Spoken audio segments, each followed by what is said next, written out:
श्रावण के महीने में जल चढ़ाने के पात्र दो कर लो। कितने पात्र कर लो? जम के बोलो जरा। दो पात्र कर लो, भले दो हाथ में लेकर मत जाओ, एक के ऊपर एक कलश लेकर जाओ। उसका कारण क्या है? शंकर भगवान ने मां पार्वती के सम्मुख में गंगा का आवाहन करा था। तो गंगा जी ने आकर पूछा था, स्वामी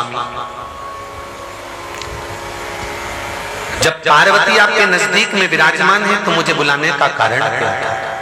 भगवान शंकर कहते हैं, श्रावण का महीना प्रारंभ हो रहा है, जब मेरे ऊपर सृष्टि का भार आएगा तो मुझे गंगा और पार्वती दोनों की जरूरत पड़ेगी।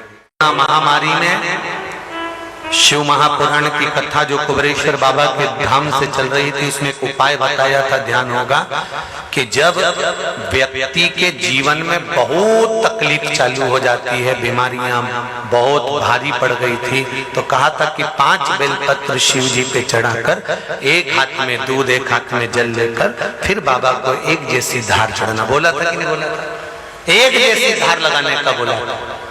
श्रावण के महीने में जब 2 धार का जल शंकर भगवान पर चढ़ता है, और अगर 2 धार जल का दर्शन करना हो तो आपके मोबाइल में भी शंकर भगवान की फोटो निकालना, उसमें शंकर जी के 4 हाथ नजर आएंगे, 2 हाथ से शिव जी अपने ऊपर जल चढ़ा रहे हैं, 2 कलश उनके हाथ में है, उस चित्र का दर्शन करना, उस श्रावण के महीने का दर्शन है। अगर वो दर्शन आपको कहीं ना मिले तो फिर गीता प्रेस गोरखपुर की शिव महापुराण में या लिंग पुराण में या स्कंद पुराण में दर्शन कर सकते हो, या देवी भागवत में भी कर सकते हो। 2 धार का जल,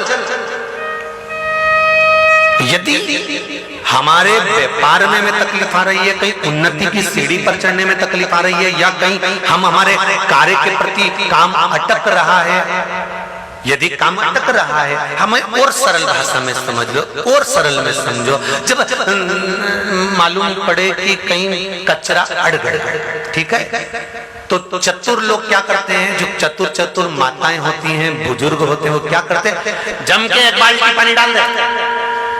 बोले कि नहीं बोले?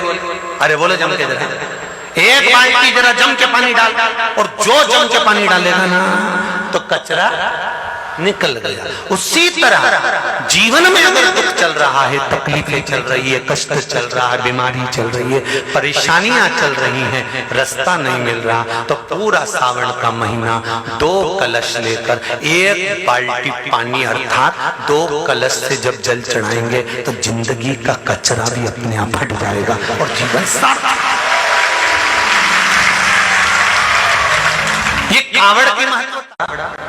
कुंदकेश्वर, हजारों लाखों बीमारियों में कुंदकेश्वर भगवान का नाम ही काफी है। कुंदकेश्वर, यदि शरीर में रोग हो गया और वो रोग समाप्त ही नहीं हो रहा, 4-6 दिन हो गए, हॉस्पिटल में पड़े, डॉक्टर अपना काम करे, उसको करने दो।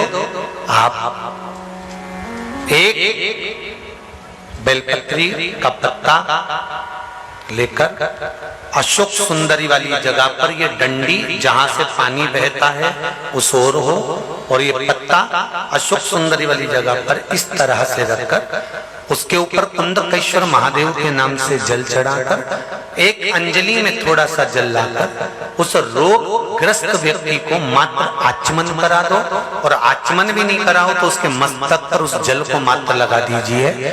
ज्यादा से ज्यादा 8 घंटे 9 घंटे लगेंगे और वो धीरे धीरे ठीक होना प्रारंभ हो जाएगा। भारी से भारी रोग है तो भी कुंदकेश्वर भगवान का मात्र स्मरण करें।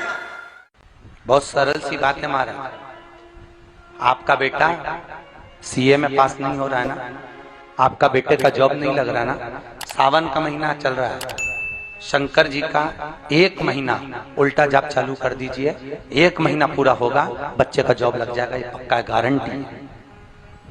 पर जपना उल्टा, ओम नमः शिवाय की जगह शिवाय नमः ओम।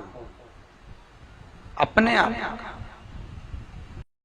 वैसे भी नारी ओम नमः शिवाय तो वैसे भी नहीं बोलती, नारी तो बोलती है नमः शिवाय। स्त्रियां तो सब नमः शिवाय का जाप करती है ना, ओम अक्षर का जाप नहीं करती। आपको मालूम होगा ओम नमः शिवाय माताएं नहीं बोल सकती। नारियों को अगर जाप करना है तो नमः शिवाय ही बोलना पड़ेगा।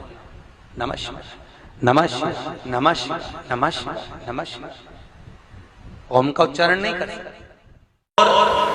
श्रावण का पहला दिन एक बेलपत्र शिव को अपनी मनोकामना कर कर रोग धोग बीमारी तकलीफ कष्ट दूर करने के लिए शंकर के शिवलिंग पर अगर बन सके तो मंदिर में, आप लोग तो यहाँ हैं तो देवाधिदेव महादेव कंकर शंकर को चढ़ाओ। और अगर बेलपत्र नहीं हो तो बेलपत्र जो चढ़ी हुई हो उसी को धोकर वापिस चढ़ाओ।